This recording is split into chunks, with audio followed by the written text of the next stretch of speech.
श्री स्वामी समर्थ। संघर्षों से भरी जिंदगी की शुरुआत। महाराष्ट्र के एक छोटे से गांव में राहुल नाम का एक युवक अपनी मां के साथ रहता था। पिता का देहांत बचपन में हो गया था। घर की आर्थिक हालत बहुत खराब थी। कई बार ऐसा होता कि घर में 2 वक्त का खाना भी नसीब नहीं होता। राहुल मेहनती था, लेकिन जितनी मेहनत करता उतनी ही परेशानियां बढ़ती जाती। कभी मजदूरी मिलती, कभी कई दिनों तक काम नहीं मिलता। गांव के लोग भी उसका मजाक उड़ाते और कहते, तेरी किस्मत में गरीबी ही लिखी है। एक दिन उसकी मां बहुत बीमार पड़ गई। इलाज के लिए पैसे नहीं थे। राहुल रात भर मंदिर में बैठकर भगवान से प्रार्थना करता रहा। उसकी आंखों में आंसू थे। उसी रात गांव में एक बुजुर्ग साधु आए। उन्होंने राहुल को देखा और कहा, बेटा, जब सारे रास्ते बंद हो जाते हैं तब गुरु कृपा का द्वार खुलता है। राहुल ने पूछा, मुझे कौन रास्ता दिखाएगा? साधु मुस्कुराए और बोले, अक्कलकोट जाओ। वहां तुम्हें मिलेंगे स्वामी समर्थ। वही तुम्हारी नैया पार लगाएंगे। राहुल ने पहली बार ये नाम सुना। उसके मन में आशा की एक छोटी सी किरण जगी। अगली सुबह उसने तय कर लिया कि चाहे कुछ भी हो जाए, वो अक्कलकोट जाएगा। राहुल ने सुबह होते ही अपनी मां के चरण छुए। मां ने कमजोर आवाज में पूछा, बेटा, कहाँ जा रहा है? राहुल ने कहा, मां, मैं स्वामी सामर्थ के दरबार जा रहा हूं। सुना है उनकी कृपा से असंभव भी संभव हो जाता है। मैं आपके लिए आशीर्वाद लेकर लौटूंगा। मां की आंखों में चिंता थी, लेकिन बेटे के विश्वास को देखकर उन्होंने कहा, जा बेटा, गुरु पर भरोसा रख। सच्ची श्रद्धा कभी खाली नहीं जाती। राहुल के पास न खाने के पैसे थे, न सफर का कोई साधन। उसने पुराने कपड़े पहने, एक छोटा सा थैला लिया और पैदल ही निकल पड़ा। रास्ता लंबा था, धूप तेज थी, लेकिन उसके मन में बस एक ही नाम था, श्री स्वामी समर्थ। श्री स्वामी समर्थ। चलते चलते दोपहर हो गई। कई किलोमीटर चलने के बाद राहुल बहुत थक गया। पेट में भूख की आग जल रही थी। उसने सुबह से कुछ नहीं खाया था। रास्ते में एक बड़ा खेत आया। वहां कुछ लोग बैठकर खाना खा रहे थे। स्वादिष्ट भोजन की खुशबू हवा में फैल रही थी। राहुल ने सोचा, शायद कोई थोड़ा भोजन दे दे। वो धीरे से उनके पास गया और विनम्रता से बोला, भैया, अगर थोड़ा सा खाना मिल जाए तो बहुत कृपा होगी। लेकिन उनमें से एक आदमी गुस्से में बोला, काम नहीं करना, बस भीख मांगनी है, चल यहां से। दूसरा आदमी हंसते हुए बोला, ऐसे लोग मेहनत नहीं करते और मुफ्त में खाना चाहते हैं। उनकी बातें सुनकर राहुल का दिल टूट गया। वो चुपचाप वहां से चला गया। आंखों में आंसू थे, लेकिन मन में स्वामी समर्थ का नाम चलता रहा। कुछ दूर जाने के बाद उसे एक पुराना बरगद का पेड़ दिखा। वो उसकी छाया में बैठ गया। शरीर थक चुका था। उसे लगा अब आगे चलना मुश्किल है। तभी एक वृद्ध महिला वहां आई। उनके हाथ में एक कपड़ा बंधा था, जिसमें कुछ रोटियां थी। उन्होंने राहुल की हालत देखी और पूछा, बेटा, बहुत भूखे लग रहे हो? राहुल ने सिर झुका दिया। महिला मुस्कुराई और बोली, लो, ये खाना खा लो। राहुल ने कहा, मां, मेरे पास देने के लिए कुछ नहीं है। महिला बोली, मुझे कुछ नहीं चाहिए, बस अपना विश्वास मत खोना। राहुल ने जल्दी से खाना खाया। उसे ऐसा लगा जैसे कई दिनों बाद पेट भरा हो। उसने ऊपर देखा कि उस महिला को धन्यवाद दे, लेकिन वहां कोई नहीं था। चारों तरफ सन्नाटा था। वो हैरान रह गया। कुछ पल के लिए उसके शरीर में एक अजीब सी ऊर्जा दौड़ गई। उसने मन ही मन सोचा, क्या ये कोई साधारण महिला थी, या स्वामी समर्थ ने मेरी सहायता की? विश्वास अब और मजबूत हो गया। वो फिर यात्रा पर निकल पड़ा। शाम होते होते घना जंगल शुरू हो गया। रास्ता सुनसान था। पक्षियों की आवाजें और पेड़ों की सरसराहट डर पैदा कर रही थी। लेकिन अक्कलकोट पहुंचने का रास्ता यही था। राहुल धीरे धीरे आगे बढ़ रहा था कि अचानक झाड़ियों में तेज आवाज हुई। उसने देखा सामने एक बड़ा सांप रास्ते पर फन फैलाए बैठा था। राहुल डर गया। उसके पैर कांपने लगे। उसने पीछे हटना चाहा, लेकिन रास्ता बहुत संकरा था। उस क्षण उसने आंखें बंद की और जोर से बोला, श्री स्वामी समर्थ। जैसे ही उसने ये नाम लिया, कुछ अद्भुत हुआ। सांप धीरे धीरे रास्ते से हट गया और जंगल में चला गया। राहुल की सांसें तेज चल रही थी। उसे यकीन हो गया कि कोई अदृश्य शक्ति उसकी रक्षा कर रही है। रात गहरा चुकी थी। दूर कहीं मंदिर की घंटियों की आवाज आ रही थी। वो उसी दिशा में चल पड़ा।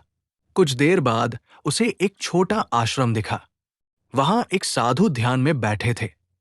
राहुल ने उनके पास जाकर प्रणाम किया। साधु ने आंखें खोली और बिना कुछ पूछे बोले, अक्कलकोट पहुंचने से पहले हर भक्त की परीक्षा होती है। तुमने पहली परीक्षा पार कर ली। राहुल चौंक गया। उसने तो उन्हें कुछ बताया ही नहीं था।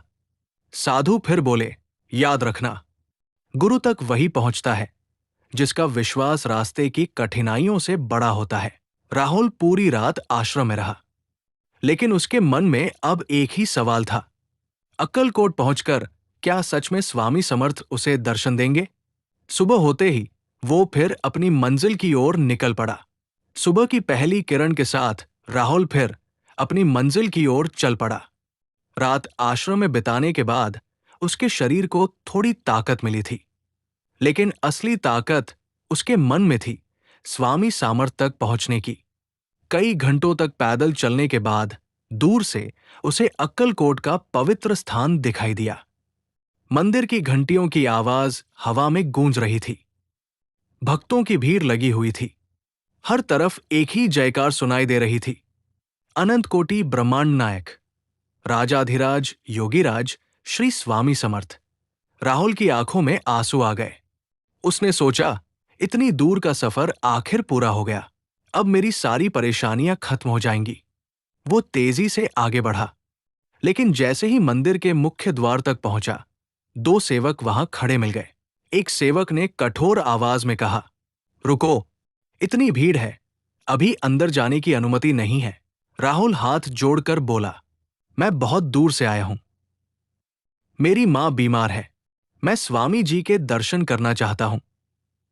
दूसरा सेवक बोला, सब लोग अपनी समस्या लेकर आते हैं, लाइन में लगो। राहुल चुपचाप लाइन में खड़ा हो गया। सूरज सिर पर था। गर्मी बहुत तेज थी। घंटों बीत गए, लेकिन जैसे ही उसकी बारी आती, अंदर जाने का रास्ता बंद कर दिया जाता। ऐसा एक बार नहीं, 3 बार हुआ। अब राहुल के मन में बेचैनी बढ़ने लगी। उसने सोचा, क्या मैं इतनी दूर सिर्फ निराश होने आया हूं? क्या स्वामी समर्थ मुझे दर्शन नहीं देंगे? भीड़ धीरे धीरे कम होने लगी। शाम होने लगी। तभी उसने देखा, एक अमीर व्यापारी आया।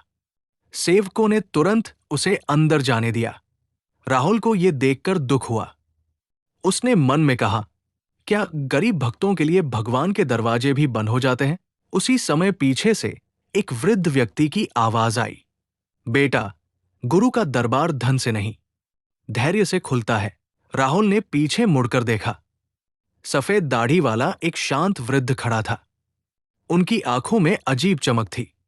राहुल ने कहा, मैंने बहुत सहा है, अब और कितना इंतजार करूं?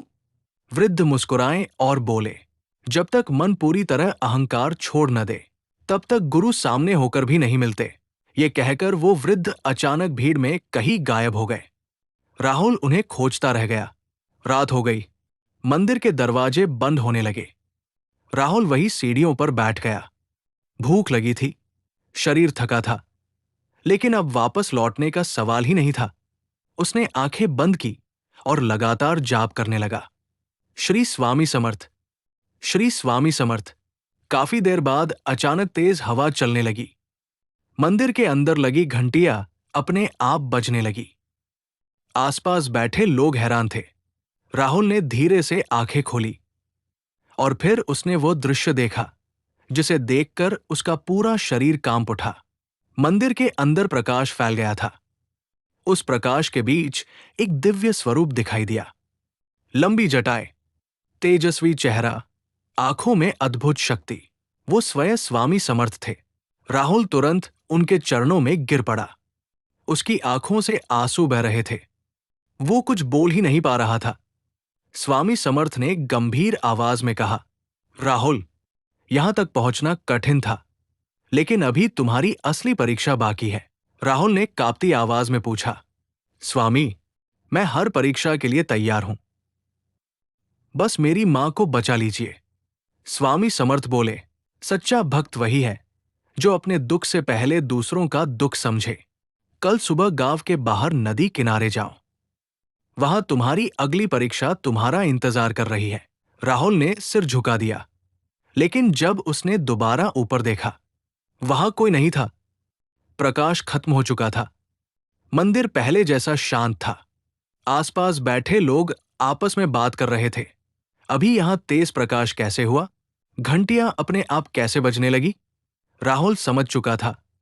उसे स्वामी समर्थ के दर्शन हो चुके थे, लेकिन अब नई चिंता उसके मन में थी। नदी किनारे ऐसी कौन सी परीक्षा उसका इंतजार कर रही थी? क्या वह उस परीक्षा को पार कर पाएगा? क्या उसकी मां की जिंदगी बच पाएगी? इस सवाल के साथ उसने पूरी रात वही बिताई। पूरी रात राहुल मंदिर की सीढ़ियों पर बैठा रहा। आंखों में नींद नहीं थी। मन में बस एक ही बात घूम रही थी। कल सुबह नदी किनारे कौन सी परीक्षा उसका इंतजार कर रही है? सूरज की पहली किरण के साथ उसने स्नान किया, मंदिर को प्रणाम किया और गांव के बाहर बहने वाली नदी की ओर चल पड़ा। रास्ते भर उसके कानों में वही शब्द गूंज रहे थे जो स्वामी सामर्थ ने कहे थे, सच्चा भक्त वही है जो अपने दुख से पहले दूसरों का दुख समझे। राहुल जैसे जैसे नदी के करीब पहुंच रहा था, उसका दिल तेज धड़क रहा था। सामने नदी का बहाव बहुत तेज था। रात की बारिश के कारण पानी उफान पर था। आसपास बहुत कम लोग दिखाई दे रहे थे। वातावरण में एक अजीब सा सन्नाटा था। वो सोच ही रहा था कि अचानक किसी महिला की तेज चीख सुनाई दी, बचाओ, कोई मेरे बच्चे को बचाओ। राहुल ने तुरंत आवाज की दिशा में देखा। नदी के बीचों बीच एक छोटा बच्चा तेज धारा में बहता जा रहा था। किनारे पर खड़ी उसकी मां जोर जोर से रो रही थी। आसपास खड़े कुछ लोग सब देख रहे थे, लेकिन पानी इतना खतरनाक था कि कोई अंदर जाने की हिम्मत नहीं कर रहा था। एक आदमी बोला, जो अंदर जाएगा खुद भी बह जाएगा। दूसरा बोला, अब इसे बचाना मुश्किल है। राहुल एक पल के लिए रुक गया। उसे तैरना ठीक से नहीं आता था। अगर वो नदी में उतरता तो उसकी जान भी जा सकती थी। उसी क्षण उसे अपनी बीमार मां याद आई। उसके मन में संघर्ष शुरू हो गया। अगर मैं डूब गया तो मेरी मां अकेली रह जाएगी। लेकिन अगले ही पल उसे स्वामी समर्थ की आवाज जैसे भीतर सुनाई दी, अपने दुख से पहले दूसरों का दुख समझो। बस इतना सुनते ही राहुल ने बिना कुछ सोचे नदी में छलांग लगा दी। तेज पानी ने उसे तुरंत अपनी तरफ खींच लिया। धारा इतनी प्रबल थी कि उसका शरीर कई बार घूम गया। सांस लेना मुश्किल हो गया। किनारे पर खड़े लोग चिल्ला रहे थे, लेकिन राहुल ने पूरी ताकत लगाई और उस बच्चे की तरफ बढ़ता गया। काफी संघर्ष के बाद उसने बच्चे का हाथ पकड़ लिया। अब मुश्किल और बढ़ गई थी। एक हाथ में बच्चा, दूसरी तरफ तेज धारा। राहुल को लगने लगा कि अब शायद दोनों नहीं बच पाएंगे। पानी उसके सिर के ऊपर तक आ रहा था। शरीर जवाब देने लगा था। उसी क्षण एक अद्भुत घटना हुई। उसे लगा जैसे किसी ने पीछे से उसके कंधे को पकड़ लिया हो। अचानक उसका शरीर हल्का महसूस होने लगा। तेज धारा का दबाव कम हो गया। वो धीरे धीरे किनारे की तरफ बढ़ने लगा। कुछ ही क्षणों में राहुल बच्चे को लेकर सुरक्षित बाहर आ गया। किनारे पर खड़े सभी लोग हैरान थे। बच्चे की मां रोते हुए राहुल के पैरों में गिर गई। वो बार बार कह रही थी, तुमने मेरे बेटे को दूसरा जीवन दिया है, भगवान तुम्हारा भला करे। राहुल खुद समझ नहीं पा रहा था कि इतनी तेज धारा में वो बच कैसे गया। तभी उसकी नजर सामने खड़े एक साधु पर गई। वही तेजस्वी चेहरा, वही शांत मुस्कान। कुछ पल के लिए उसे साफ दिखाई दिया कि वहां स्वयं स्वामी समर्थ खड़े हैं। स्वामी समर्थ ने मुस्कुराकर कहा, आज तुमने अपनी चिंता छोड़कर किसी और का जीवन चुना। यही सच्ची भक्ति है। राहुल तुरंत उनकी ओर भागा, लेकिन अगले ही पल वो स्वरूप गायब हो चुका था। अब वहां सिर्फ हवा चल रही थी। राहुल की आंखों से आंसू बहने लगे। उसने हाथ जोड़कर कहा, स्वामी, मुझे समझ आ गया। भक्ति केवल मांगने का नाम नहीं, दूसरों के लिए जीने का नाम है। उसी समय अक्कलकोट मंदिर का एक सेवक दौड़ता हुआ आया। उसने राहुल से कहा, क्या तुम राहुल हो? राहुल ने आश्चर्य से पूछा, हाँ, लेकिन तुम मुझे कैसे जानते हो? सेवक बोला, आज सुबह मंदिर में एक अजीब घटना हुई। स्वामी समर्थ की मूर्ति के पास एक थैली मिली है और उसके साथ तुम्हारा नाम लिखा है। राहुल हैरान रह गया। थैली खोलकर देखी गई तो उसमें काफी धनराशि थी, इतनी कि उसकी मां का इलाज हो सकता था और घर की सारी परेशानियां खत्म हो सकती थी। राहुल की आंखें भर आई। वो समझ गया, ये सब स्वामी समर्थ की कृपा है। लेकिन कहानी अभी पूरी नहीं हुई थी। जब वो खुशी खुशी घर लौटने की तैयारी कर रहा था, तभी उसे एक ऐसी खबर मिली जिसने उसके पैरों तले जमीन खिसका दी। उसकी मां की हालत अचानक बहुत गंभीर हो चुकी थी। अब सवाल था, क्या राहुल समय पर घर पहुंच पाएगा? अक्कलकोट में खड़े राहुल के हाथ कांप रहे थे। अभी कुछ क्षण पहले तक वो स्वामी सामर्थ की कृपा देखकर भावुक था, लेकिन अब मंदिर के सेवक की बात सुनकर उसके पैरों तले जमीन खिसक चुकी थी। सेवक ने घबराकर कहा, राहुल, तुम्हारे गांव से एक यात्री आया था। उसने बताया कि तुम्हारी मां की हालत बहुत गंभीर है। कई घंटों से उन्हें होश नहीं आया। ये सुनते ही राहुल की आंखों में आंसू भर आए। उसने तुरंत मंदिर की ओर देखा और हाथ जोड़कर बोला, स्वामी, अब सब कुछ आपके हाथ में है। मैंने आपकी हर परीक्षा पूरी की है। मेरी मां को बचा लीजिए। राहुल बिना एक पल गवाए गांव की ओर निकल पड़ा। उसके पास अब धन था, लेकिन समय बहुत कम था। रास्ता लंबा था और मन बेचैन। वो लगातार दौड़ रहा था। धूप तेज थी, शरीर थक चुका था, लेकिन उसके कदम रुक नहीं रहे थे। चलते चलते शाम होने लगी। तभी अचानक मौसम बदल गया। आसमान में काले बादल छा गए।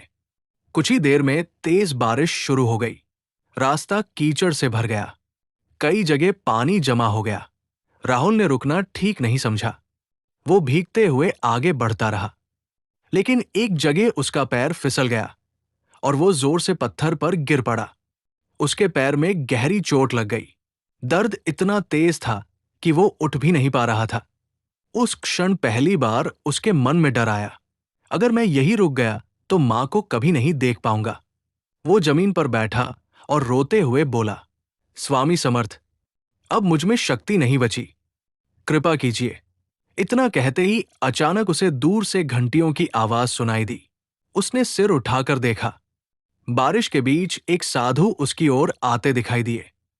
उनके हाथ में एक लकड़ी थी। चेहरा तेज से चमक रहा था। साधु उसके पास आए और बोले, राहुल, अभी हार मान ली? राहुल ने आश्चर्य से पूछा, आप कौन हैं? साधु मुस्कुराए। जब भक्त सच्चे मन से पुकारता है, गुरु दूर नहीं रहते। उन्होंने अपनी लकड़ी राहुल के घायल पैर पर हल्के से लगाई और अगले ही पल राहुल ने महसूस किया कि दर्द गायब हो चुका था। पैर बिल्कुल ठीक था।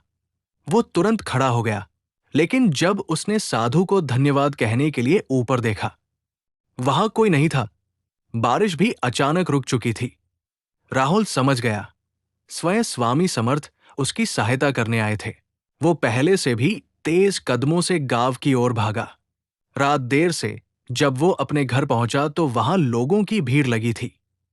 घर के बाहर सन्नाटा था। राहुल का दिल जोर से धड़कने लगा। वो अंदर भागा। उसकी मां बिस्तर पर आंखें बंद किए पड़ी थी। आसपास कुछ महिलाएं रो रही थी। गांव का वैद्य सिर झुकाकर बैठा था। राहुल मां के पास बैठ गया। उसने कांपते हाथों से उनका हाथ पकड़ा और रोते हुए बोला, मां, मैं आ गया। देखो, मैं स्वामी समर्थ का आशीर्वाद लेकर आया हूं।